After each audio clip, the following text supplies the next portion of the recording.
જય જવાન જય કિસાન. તો ખેડૂત મિત્રો, આજે આપણે જામફળીમાં જે નિમાટોડ જે મૂળિયાનો રોગ આવે એની માટે આપણે કુવાડવાથી દવા મંગાવી છે. તો આપણે દેખાડશું અને શું શું અંદર આવે છે એ બધું આપણે બતાવશું. તો વિડીયોમાં બન્યા રહીજો. જો આવી રીતનું ખોખું પેકિંગ આવ્યું છે, એની અંદર અલગ અલગ પ્રકારના બોક્સ છે. તો જો આપણે બધા બોક્સ બતાવશું.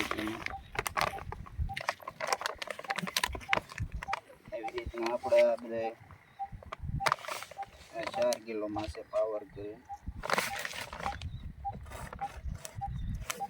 અને આવી રીતનું આપણને અલગ અલગ 3-4 પ્રકારની દવા આપી છે, જે આપણે મૂળીએ બહાર નાખવાની હોય છે.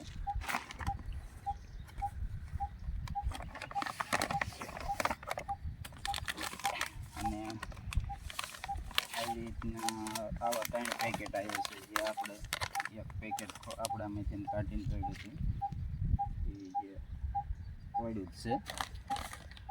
અને એક આવી રીતનો પાવડરનો રોકર કરીને છે.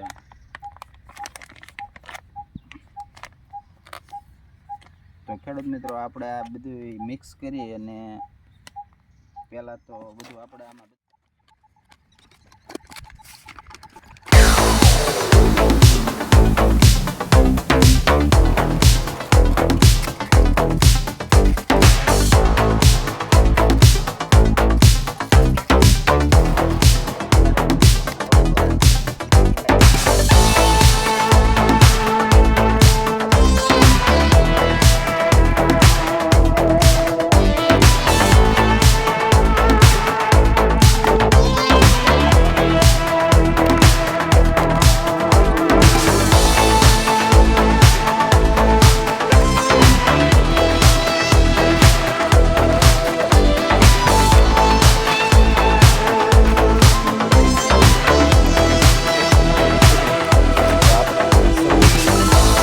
ભાગ પાડી લઈશું અને થોડીક અડધા ભાગને થોડીક વધારાની રવા દઈશું, જેનાથી આપણે બધાએ આપણે જે 14 સા છે જામફળીના, તો આપણે આના 14 ભાગ પાડી લઈશું, જેથી આપણે બધા સામાં પ્રમાણ સરખું થાય. શેની જામફળી દવા? આ છે બધું આપણે જે નિમોટોડ મૂળિયામાં લાગે ને એના માટે થાય. આપણે ઓનલાઈન રસી કોઈ આપણે બોર્ડ માંગી. એ મૂળિયા શું કામ કરે? આ છે આપણે મૂળિયાનો વિકાસ કરીને જે ટૂંકના સમયમાં આપણે નિમોટોડ આવી રૂમમાં પ્રતિકાર શક્તિ ધરાવે એટલે આપણે જે આવે એના માહિતી મેળવી. બરાબર. હાથ તો ચાલો આપણે મૂળના વિકાસ માટે અને ફૂગનાશક ગમે એ કોઈ પણ આપણે મૂળિયાનો જે રોગ આવે બધામાં કામ કરે. આપણે આ 200 વર્ષ નાખ્યું છે, પણ આપણે જામફળ એક વખત કાઢી નાખી ફેરથી આવી છે, એટલે ફેરથી આપણે શરૂઆત કરી. પહેલા આપણે કાઢી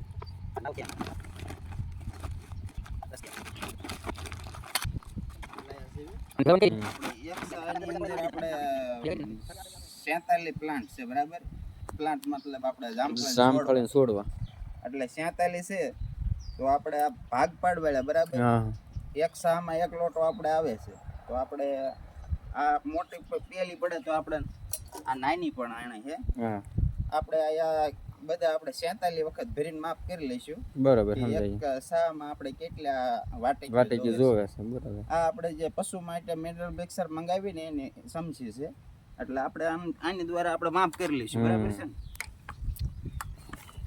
11 લોટા ભરણા છે.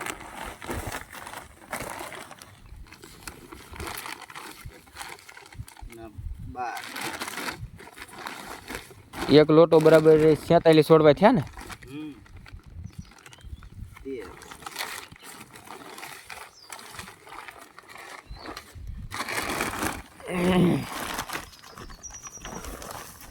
આ 14 થઈ ગયા.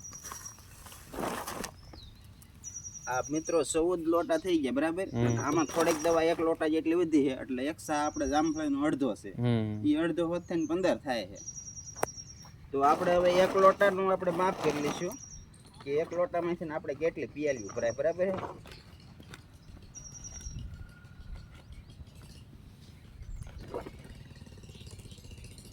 આપણે ઘડક માપવા પૂરતા આપણે આમાં પાછું એટલે ખબર પડે કે આપણે માપ કેટલું રાખવું.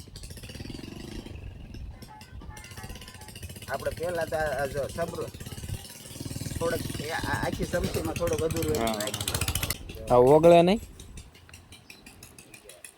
આ આપણને એમ કીધું છે મહેન્દ્રભાઈ કે બહાર તમે નાખી દેશો ને એટલે ધીમે ધીમે આપણે ટપક જેમ જેમ સારું કરવી એમ એમ ક્યારેક દ્વારા ઓગળે ને જમીનમાં હા એ બરોબર છે. મિત્રો આપણે 12 ચમચી ભરાણી જાજી દવા નથી રહી તો આપણે માત્રા થોડીક ઘટાડવી જોઈએ. ઘટાડવું ક્યાંથી જો કેટલા છોડવા 47. હા તો ઘટે ઘણું. આપણે ફેરથી નામાં છે ને આપણે લોટો મૂકીશું કારણ કે આખી વાડીમાં પરફેક્ટ બધી રીતે હરખી રીતે દવા તો બધાને મળવી જોઈએ ને તો આપણે હજુ આપણે અડધું જ કરી નાખશું. એટલું રાખશું એટલે એટલું રાખ્યું એટલે થઈ રહે ને.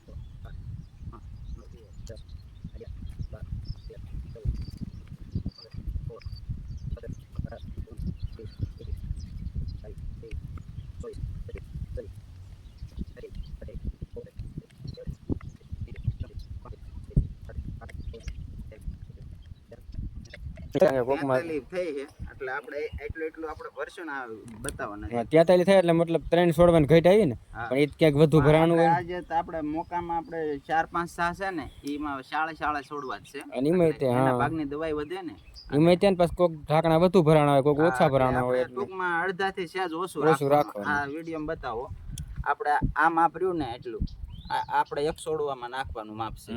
તો આગળ વિડીયોમાં મિત્રો બન્યા રહીજો. આપણે જામફળીમાં કઈ રીતે આપણે રીંગ નાખી કરી અને નાખવી છે આપણે અત્યારે જો કે અંદર આપણે દાટવાનું નથી બહાર જ નાખી દેવાનું છે.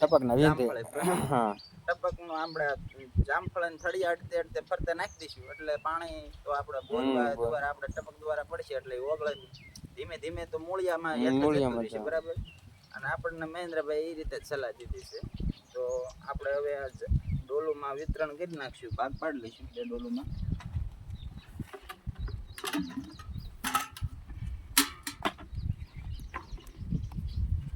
આપણે પહેલા તો કોથળામાં પાછી નાખી દેવાય ને આપણે જઈને આવી એટલે 2 સા લેવાય બરાબર. એટલે 1 ડોલમાં 2 લોટા ભરવાના 2 લોટા એટલે આપણે જઈને પાછા આવતા રહીએ.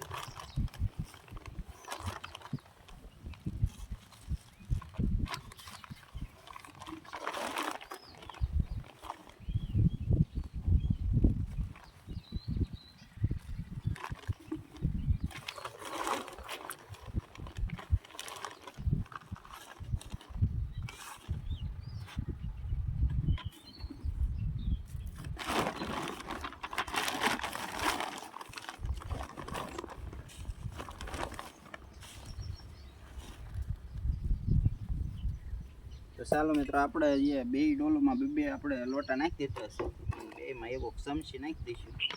હાલ લઈ લો બોલો. તો મિત્રો આપણે જે માપ કર્યું હતું એ પ્રમાણે આપણે આજે અડધી ચમચી ભરી લઈશું. અડધામાં થોડીક ઓછી એટલી અને આપણે એવી રીતે જામફળના થડ ફરતે આવે એ રીતે આપણે નાખી દેવાનું છે. આ કારણ કે પાણી આવે એટલે આપણે અંદર જ ઉતરશું.